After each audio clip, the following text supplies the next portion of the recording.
Depuis la légendaire prise de parole de Outkast aux Awards de 95, une seule chose est restée dans la tête de tous les gamins de cette époque et des générations suivantes, le Sud a son mot à dire. Closed-minded folks, you know what I'm saying? It's like we got a demo tape and nobody want to hear it, but it's like this, the South got something to say, that's all I got to say. Cette simple phrase, elle a germé dans la tête d'une tonne de gosses originaires d'Atlanta, Houston, Memphis ou encore Miami, qui ont vu ça comme un appel à la création musicale. 25 ans plus tard, le résultat est sans appel, le Sud n'a jamais été aussi puissant dans l'industrie de la musique américaine. Aujourd'hui, j'ai décidé de vous parler d'un petit gars de Miami qui a pris les paroles d'Outkast parfaitement à la lettre. C'est un artiste que vous connaissez tous au moins de nom si vous vous intéressez un minimum à la scène underground, étant donné que c'est l'un de ses plus grands pionniers. Bref, aujourd'hui je mets le focus sur Pouya. You think I'm a fucking rapper? I'm a fucking baller, man. You know, do it like that. Ready to pop, drop top, fuck cops, and I'm never gonna stop. Kevin Pouya, de son vrai nom, voit le jour le 20 décembre 1994 à Miami. Pouya, c'est donc son véritable nom de famille, un blaze qui a une sonorité assez particulière étant donné que notre bon vieux Kevin a des origines cubaines et iraniennes, ce qui lui confère au passage une pilosité hors norme. Comme ça me fait bander. Je vous le dis, ça me fait bander. Je vais pas trop m'étendre sur son enfance car en vrai Pouya il a une enfance assez classique d'américain middle class. Il grandit pas dans l'opulence mais il est pas non plus dans la précarité extrême. Bref, en soi il est pas à plaindre. Si tu dois retenir uniquement un truc, Pouya est un énorme fanatique de Bob l'éponge et la légende raconte que c'est en s'inspirant de la ténacité de Bob que Pouya tient ses valeurs pour le travail bien fait. First thing he represents is working hard. That motherfucker is obsessed with flipping burgers, bro. And that's a shit job, bro. Ain't nobody wanna flip burgers, but that motherfucker, he's like, I'm ready, I'm gonna go flip these motherfucking burgers. He loves that shit. A côté de ça, en rentrant des cours, il sèche la saga des Halo, puis des Super Smash Bros avec ses potes. Le truc, c'est que Kevin n'est pas spécialement bon élève et son anxiété sociale ne l'aide pas du tout à aller en cours. Il s'est jamais fait bully ou quoi, mais il explique en fait qu'il a une anxiété qui est inexplicable. Il n'arrive pas à mettre le doigt sur le réel problème et c'est un problème qui malheureusement le torture toujours à l'heure actuelle. Son seul point d'attache, ça va donc être de faire de l'autodérision une de ses meilleures armes. Kevin est petit, hyper skinny et encore une fois, Bob l'éponge, ce sera pour lui un moyen d'apprendre à s'affirmer et à s'aimer comme il est. Au 7th grade, donc ce qui correspond à la classe de 5ème chez nous, Kevin fait la rencontre d'un certain Nicolas Minucci, plus connu sous le nom de Nicky Gordo, aka ce bon gros fat Nick. Rapidement, ils vont lier une amitié hyper fraternelle. Leur première rencontre, ils vont la faire au skatepark, étant donné qu'à cette période, Fat Nick, il était dans l'optique de faire du sport pour perdre du poids. Spoiler, ça a pas marché. Tu t'en doutes, Pouya et Nick, c'est pas le genre de mec qui attire les filles, c'est plutôt les deux gros geekos au fond de la récré qui sont loin d'être dans les top des charts en termes de popularité, mais rapidement ils deviennent un duo hyper iconique. Premièrement parce que physiquement c'est vraiment les deux extrêmes, mais aussi car déjà à cette époque, donc à l'époque du collège, ils avaient cette volonté de créer du contenu. Émerge donc la création de Nick and Pouya Show, une série de sketchs et courts-métrages filmés complètement à la zob et étendus sur plusieurs épisodes, qui sont d'ailleurs toujours dispo sur YouTube. Où tu peux par exemple voir le jeune Pouya en train de défendre le gros Nick qui se fait littéralement victimiser.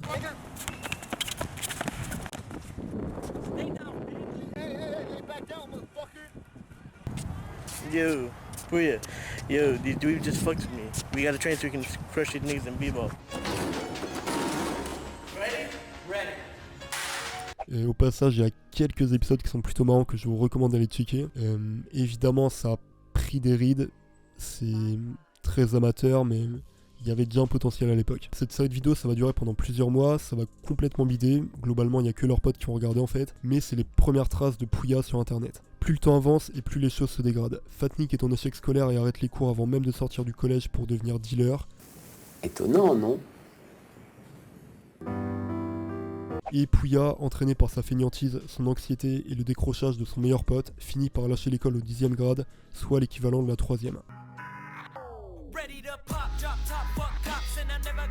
A partir de là, Pouya il a 16 piges, il est desco et son daron l'oblige à trouver du travail. Il va donc enchaîner plusieurs tafs merdiques, cependant c'est pas du tout la vie qu'il envisage au long terme et il commence à sérieusement s'intéresser au rap. Comme j'ai pu l'évoquer en ayant grandi à Miami, Pouya il se prend de plein fouet l'influence des grands groupes sudistes des années 90, notamment la 3 Six Mafia évidemment, Cypress Hill et surtout Outkast qui est de loin son groupe préféré. Ce qui l'intéresse avant tout dans le rap c'est donc de kicker, ça tombe bien car en squattant régulièrement chez Fat Nick, qui je le rappelle est devenu dealer, il se rend compte que Nick a lui aussi envie de rapper.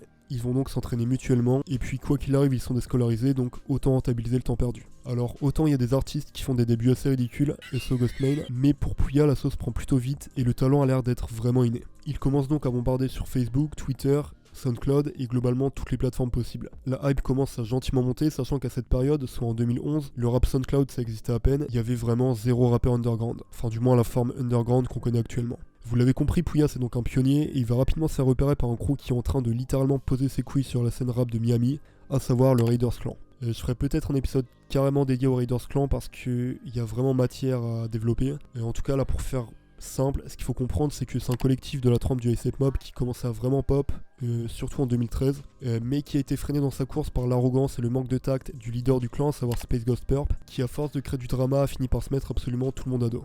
Dans le collectif, il y avait de futures icônes de la scène underground comme Denzel Curry, Jay Green, Kane Ariata, qui ont fini par quitter le collectif aux alentours de 2015. Et dans le collectif, il y a notamment Space Ghost Purp, le fondateur, qui malgré les controverses reste tout de même un énorme pilier de la scène underground. Bref, Pouya, en voyant toutes les tensions dans le collectif, il décide de prendre un petit peu du recul et de continuer de tracer sa route en solo. Mais ça l'empêche pas de se lier d'amitié avec certains membres du Raiders Clan comme Denzel Curry ou encore Nel. C'est d'ailleurs aux côtés de Nel qu'il drop son premier morceau officiel, à savoir Shot from the Double Glock, et le clip est d'ailleurs shot par Denzel Curry en personne qui à cette époque rappait mais faisait aussi les quelques clips pour le Raiders Clan.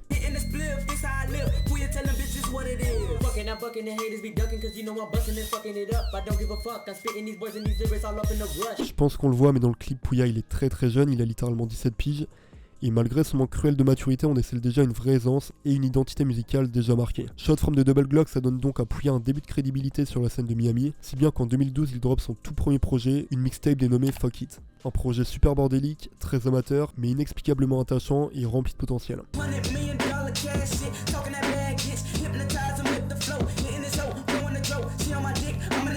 Des prods boom bap, très peu de refrains, des couplets remplis de private jokes, c'est globalement ce qu'on peut retrouver sur cette première tape. Fuck It, c'est un projet tout de même conséquent, 19 morceaux pour près d'1 heure d'écoute, ce qui est tout de même assez tricky pour un premier projet. On n'a pas moins de 4 featuring avec Nel. Après ce premier projet plutôt concluant, Pouya enchaîne avec une nouvelle mixtape, Don't Sleep on Me Oh, qui reste globalement du même niveau que la première. Bref, le jeune Pouya fait ses armes, il commence à tisser des contacts, et en prime ses parents le soutiennent à fond, ce qui est vraiment un luxe étant donné que le gars a 18 piges, et Desco, et touche pour le moment absolument zéro thune avec sa musique.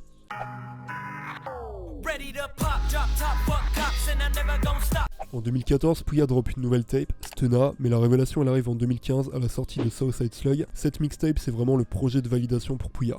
Le flow est plus aiguisé, les textes plus travaillés et le ton devient bien moins puéril que les projets précédents. Cette mixtape elle est quasiment entièrement produite par Mikey the Magician, un très bon pote d'enfance de Pouya qui va avoir une vraie importance tout au long de sa carrière et qui va en quelque sorte devenir son producteur attitré.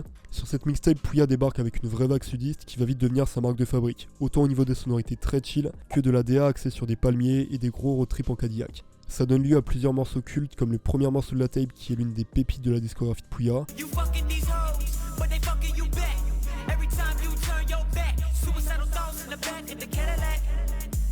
Willin.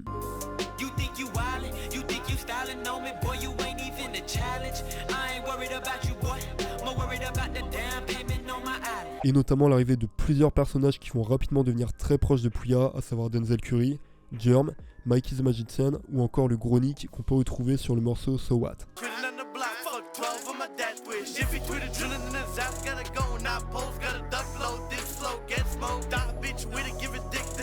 Bref, avec Southside Slug, Pouya se place comme l'un des précurseurs de la scène underground. Le projet est produit full en indé, la majorité des prods viennent de son gars Mikey, et tous les featurings sont avec des gars qu'il considère vraiment comme des potes IRL. On est donc sur un projet très chaleureux, et tu ressens vraiment la proximité entre tous les gars qui ont participé à la tape. Cette mixtape elle est hyper authentique. Pouya nous lâche un projet cohérent et bien garni. Malheureusement elle n'est pas disponible sur les plateformes, mais je vous recommande très chaudement de vous faire cette mixtape qui marque le premier projet classique de Pouya. Avec cette nouvelle crédibilité, Pouya il commence à devenir plutôt connu dans le milieu, et quand Adam22 lui demande à partir de quel moment il a compris qu'il était connu, voilà ce qu'il répond. So at what point, what was it that gave you like the confidence of really making you feel like you could be a rapper, like? When I got my balls licked by 3 bitches at one time. Bref, aucun doute, le travail commence à payer et les cachets de ses premiers concerts lui permettent de quitter son job et de pleinement se focus sur la musique. 2015 c'est donc l'année du triomphe pour Pouya. D'autant plus quand tu sais que la même année il va drop un EP du nom de Southside Suicide en duo avec un certain Scream et Ruby Da Cherry. Ouais, vous le connaissez tous, pas besoin de vous dire que cet EP fait l'effet d'un raz-de-marée sur la scène UDG. 5 titres, pas moins de 3 classiques à savoir Culture Kim,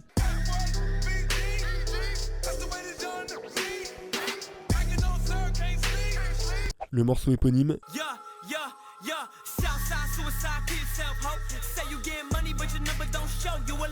et le légendaire Running Through the Seven qui est juste du miel et qui est toujours le morceau le plus streamé de Pouya à l'heure actuelle.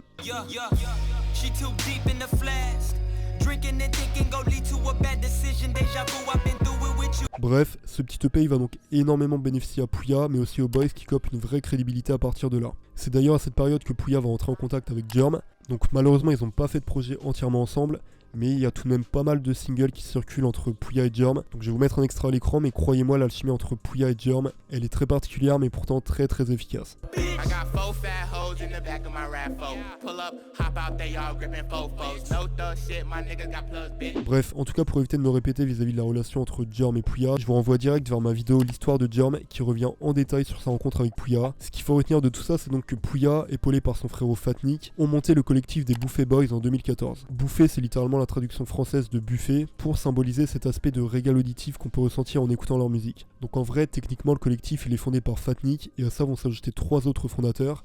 Pouya, Mikey qui est donc le homeboy de Fatnik et Pouya et qui est globalement leur producteur, et Don Krez qui va faire office de manager. Soit au total 4 amis de longue date, ce qui permet d'éviter tous les bifs superficiels qu'on peut habituellement retrouver dans chaque collectif. Bon d'ailleurs en parlant de ça, les Bouffé Boys au début ils étaient assez bordéliquement affiliés au Raider Clan. On se remplit la panse, c'est l'excès, le péché dans la Babylone. C'était pas officiel mais ils traînaient pas mal ensemble et il y avait voilà des contacts qui se faisaient entre chaque membre, notamment Pouya et Nel, ce qui fait que ouais du coup il y a eu pas mal de controverses à ce niveau-là et Space Gosper du coup il en a profité pour annoncer à demi-mot que la carrière de Pouya elle était uniquement due à son affiliation au Raider Clan, ce qui est totalement faux. Bref, tout ça pour dire qu'à partir de là, Pouya il reste en indé, mais il est épaulé par ses homeboys, notamment le Gros Nick pour faire des featuring, Mikey pour cop des prods et Don Krez pour tout l'aspect management. En 2016, Pouya il drop donc son premier album studio, à savoir Underground Underdog. Cet album il est entièrement produit par Gator, une très très grosse pointure en termes de prod, et j'avais notamment pu vous parler de Gator dans mon documentaire sur Ghostman. Sur ce projet on retrouve donc une ambiance électronique propre à Gator, et autant dire que ça match hyper bien, notamment sur le premier morceau qui est juste un énorme classique.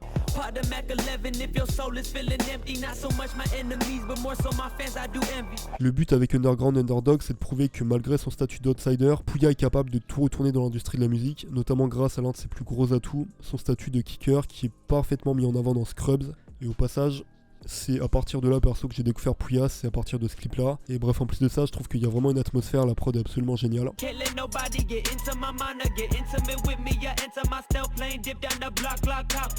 Hormis la présence de Chequel, on a d'autres featuring parfaitement cohérents, à savoir les Boys, Fatnik, Germ ou encore Ramirez sur l'excellent MFG.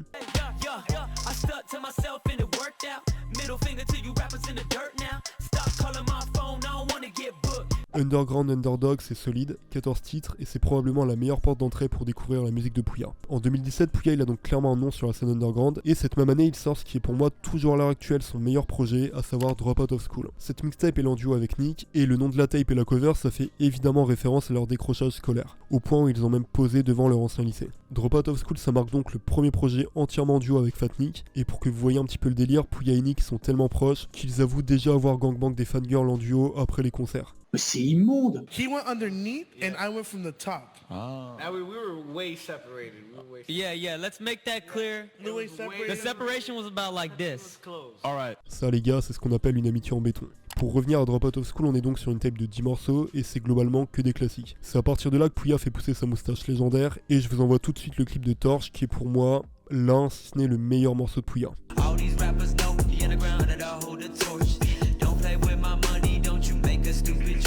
Dans cette tape, on retrouve donc des morceaux littéralement envoûtants comme Undecided ou encore Save Me qui contient l'un des meilleurs refrains du Gros Nick.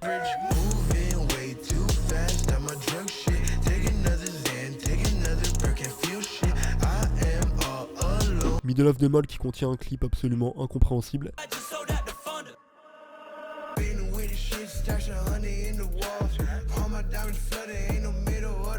Et en dehors de ça, on a des gros bangers ego trip bien gras comme Boom qui permettent de rendre le tout hyper digeste et explosif.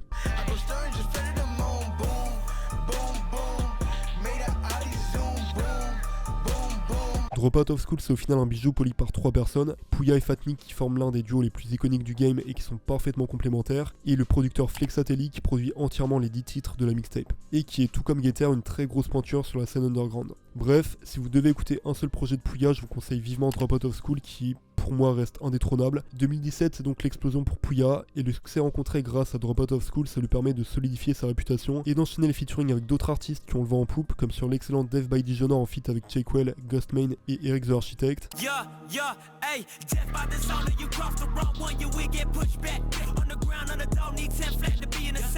Eldorado sur la tape World War de Ramirez.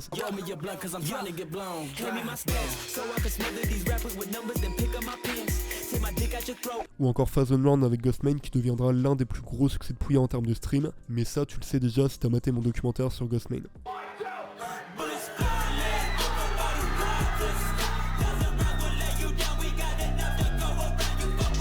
Bref, après avoir largement fait ses preuves et s'être imposé comme un pilier de l'underground aux côtés de toutes les plus grosses têtes d'affiche, Pouya décide d'étendre sa palette musicale.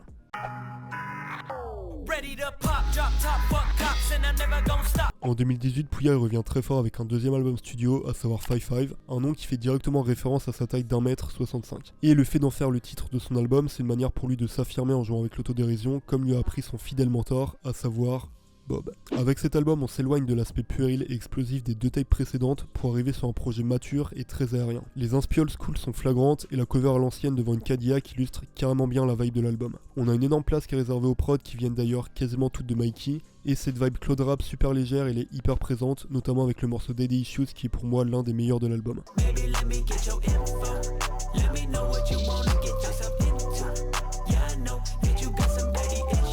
Au final, 5-5 ça reste assez proche de ce que Pouya nous avait dévoilé sur Suicide Slug, mais évidemment 3 ans plus tard, tout paraît plus travaillé, plus millimétré, et c'est notamment pour lui l'occasion de dévoiler un très gros single, à savoir Void.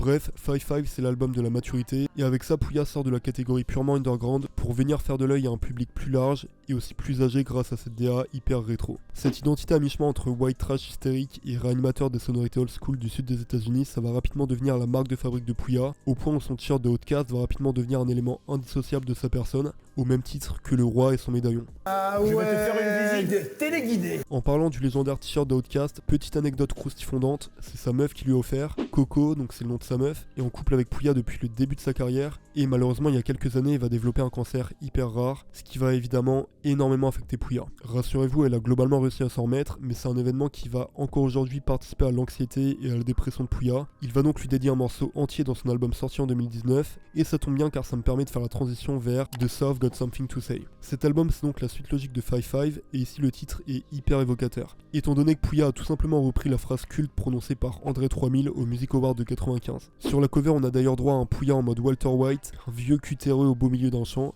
et l'album commence donc sur une vibe rétro, presque disco, et cet aspect doux et mielleux dont on ressentait déjà les prémices dans le précédent album, c'est évidemment dû à la présence de Rochi qui apporte son grain si reconnaissable sur tous les morceaux de l'album. Ceux qui ont écouté du coup The Player's Manual de Ramirez, vous voyez exactement de quoi je parle, mais voilà, la vibe Rochi tu l'entends directement. Et pour avoir un aperçu de cette ambiance planante, je vous laisse directement avec le premier morceau, Cruising in Miami.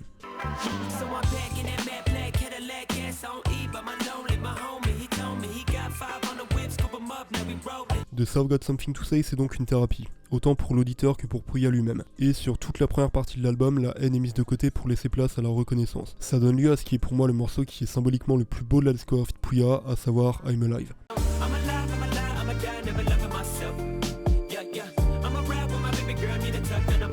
Le morceau dédié à Coco dont je vous ai parlé précédemment permet donc de terminer la première phase de l'album en beauté.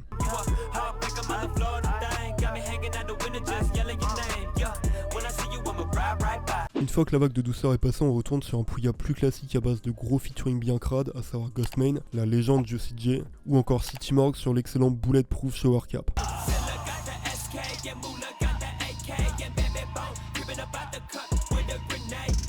Bref, The South Got Something to Say, en plus d'être un album expérimental tout en restant consistant, ça permet à Pouya de faire un point en collaborant avec ses frérots comme Ghostmane et Rochi, des petits nouveaux comme Zilla Kami et Sauce Moula, et aussi d'avoir enfin l'accréditation et la reconnaissance des plus grands comme Juicy J, icône de la scène rap de Memphis, ou encore l'idole de Pouya, à savoir André 3000 de Outkast, qui viendra ajouter sa voix et son expérience pour la mise en place de plusieurs morceaux. The South Got Something to Say, c'est d'ailleurs le seul projet de Pouya qui aura droit à une version deluxe. Pour Pouya, c'est donc la consécration de sa carrière.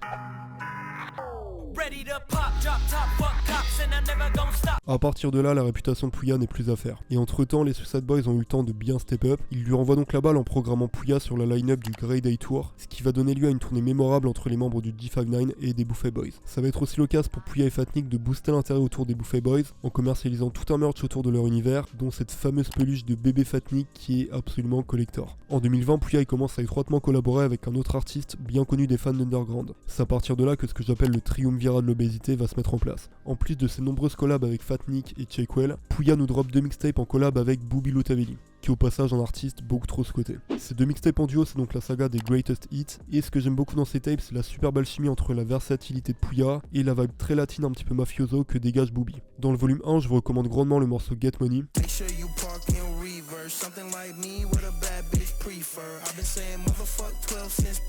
Et dans le volume 3 qui est mon préféré. Alors au passage ils ont totalement skip le volume 2, on passe du volume 1 au numéro 3, donc du coup il y a bel et bien 2 tapes. Dans le volume 3 je vous recommande absolument tous les morceaux, je crois qu'il y a que 5 morceaux. C'est un EP, enfin ouais c'est même plutôt un EP qu'une mixtape au final, ça passe vraiment crème. Mais vraiment les pépites pour moi c'est Real Street Migo qui comporte une super mélo.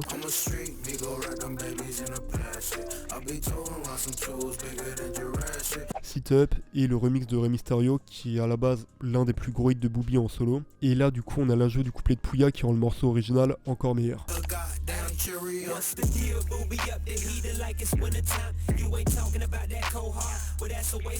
Bref, ces 2 EP ils sont hyper courts. Et voilà, comme je l'ai dit, je vous recommande vraiment le volume 3 qui est vraiment un petit bijou de la discographie de Pouya et qui est beaucoup trop sous-coté. Enfin, pour terminer tout ça en beauté et au passage prouver ma théorie sur le triumvirat de l'obésité, il y a seulement 3 mois, Pouya accompagné du homeboy Fatnik nous ont dévoilé le 2e opus de Drop Out of School. Bon, malheureusement on a droit à seulement 5 titres et on est sur un EP globalement en deçà de la qualité qu'on avait sur le premier Drop Out of School qui est juste classico de ouf, même si du coup dans le volume 2 il y a quand même le morceau Statique qui est globalement très bon. Et c'est surtout l'occasion de voir Fatnik cosplay en grand-mère dans le clip, donc ça vaut le détour.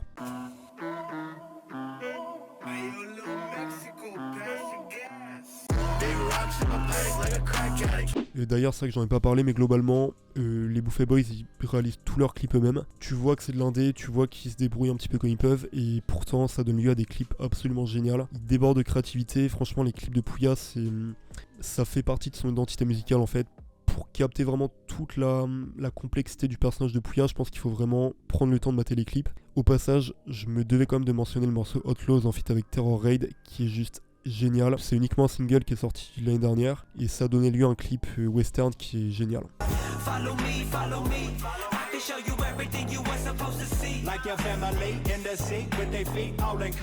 Pour revenir à Drop Out of School Partie 2, du coup en soi c'est clairement pas un projet mémorable, même si en tant que fanatique, écoutez-le, il y a quand même Static et Big Lock qui sont vraiment plutôt pas mal.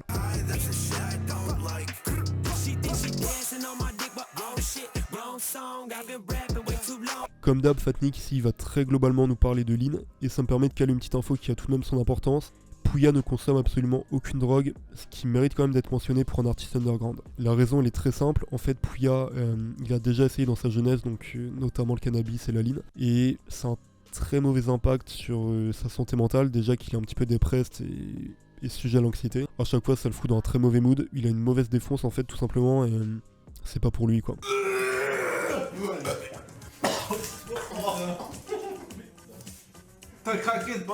Pour revenir une dernière fois à Drop Out of School Partie 2, le projet est encore une fois entièrement produit par Flexatelli, donc le producteur qu'on pouvait retrouver sur le premier Drop Out of School, ce qui permet d'avoir une vraie continuité, et ça je trouve que c'est un très bon point. Ça d'ailleurs je trouve que c'est l'une des grosses forces de Pouya, le fait que sur chaque projet il travaille avec un producteur en particulier. Donc par exemple sur 5-5 on retrouvait uniquement des prods de Mikey, sur Underground Underdog on a des prods de Getter, sur The South Got Something to Say c'est donc Rochi, et sur les 2 Drop Out of School on a donc Flexatelli. En 2021 Pouya il nous a donc drop pour le moment un single, à savoir Lord of the Flies en featuring avec Kill Switch.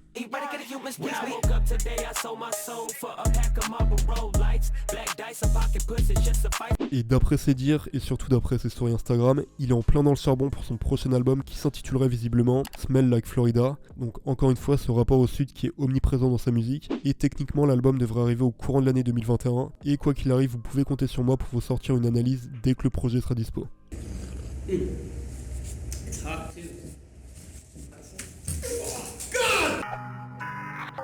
Ready to pop, drop top, fuck cops. Pouya, c'est un putain d'outsider, un petit white kid middle class de Miami qui n'était pas prédestiné au rap et qui a su en l'espace de quelques années s'imposer comme l'un des piliers du mouvement underground. Son travail, couplé à son talent indéniable pour le découpage de prod, ça a permis au jeune Kevin de développer une vraie crédibilité à seulement 17 piges à la sortie de sa première tape. Ses relations controversées avec le Raider Clan, couplées à ses collabs avec son frère d'armes Fat Nick ou encore Germ, Chakewell, Ghostmane et les Suicide Boys lui ont donc permis d'assurer une productivité allemande au point où après 10 ans d'ancienneté dans le monde de la musique, il nous aura drop tout de même 10 mixtapes, 2 EP, 3 albums et des tonnes de singles mémorables. Après avoir acquis le statut de Daron de l'Underground au même titre que Bones, Pouya a enfin pu recevoir sa couronne en obtenant l'appui de ses idoles, comme nous l'a montré l'intervention de Juicy J et André 3000 sur The South Got Something to Say. Album qui marque la fin de la métamorphose de Pouya, passage de jeune branleur white trash arrogant à véritable artiste avec un grand A, autant capable de poser sur des prods métal hystériques à 200 BPM, que des instrus groovy, rétro, usinés par ce bon vieux Rochi, qui a mine de rien apporté un sacré vent de fraîcheur aux sonorités de Pouya. Bref, je pense qu'on peut le dire, après 10 ans de labeur, Pouya est devenu une légende de l'underground. C'est clairement l'un de mes artistes préférés, en sachant qu'en dehors de l'aspect artistique, c'est un mec profondément bienveillant envers ses fans, et qui malgré la fame est toujours rongé par ses démons du passé. The South Got Something to Say, et avec Pouya, on peut le dire, le Sud peut être fier.